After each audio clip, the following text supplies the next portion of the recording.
test driving the new 2025-26 Model Y Launch Edition, and I'm in full self-driving right now. Been driving about 10-15 minutes so far, and I can tell you overall really good experience. This is my first time using the stockless shift, which was all fine using the interface, but I think the big takeaways right now are definitely, and what the associates at the store said was the quietness of the ride is significantly improved. Like, they definitely improved. This is what I would expect, you know, from a car of this price point, as it's pretty standard to have a pretty quiet cabin, and Tesla's done, I think, a really good job with this car. I wish my current Model 3 had it.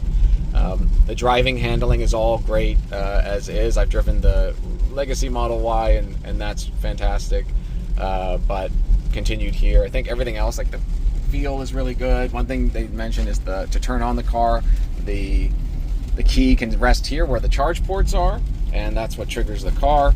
You know, a lot of this is all still similar.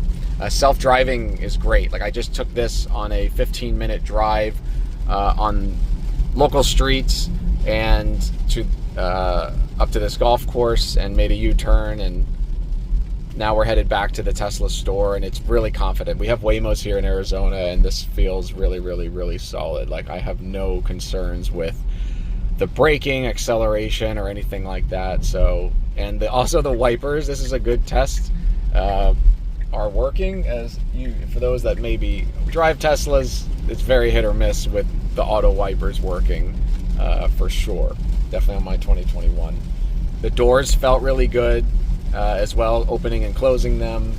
The visibility's still, if you know, for the Model Y, very poor rear view mirror visibility. That's still continued here, sadly, but the sound from not just from the noise from the outside in the road, but because there's double pane glass on the sides in the driver, they also added those to the rear, and so that feels, I think, contributes a lot. And the music also sounds really good in this car. It does sound better than my 21 long range, which does have the subwoofer and speakers. I believe there's a second subwoofer and more speakers in this car. All right, we just finished the test drive.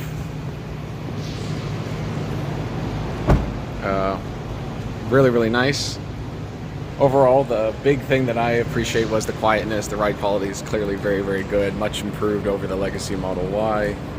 And the biggest, I think, thing outside of like the quietness of the cabin, which is something that is so improved that I appreciate it, was the confidence actually of full self-driving. I have Hardware 3, the full self-driving, very hesitant sometimes, can work well, but this was very confident. Almost like if you've ever ridden in a Waymo, or get the chance to if you visit Arizona, do it. It's really, really great, and I actually have a lot more confidence in Tesla's ability to deliver.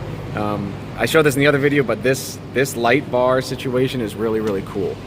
There's not a physical light that's illuminating, it's cascading light down, and the video's not capturing it right. Like, you don't see any of that white part. It looks really, really great. But definitely check it out if you can, and huge improvements for the Tesla.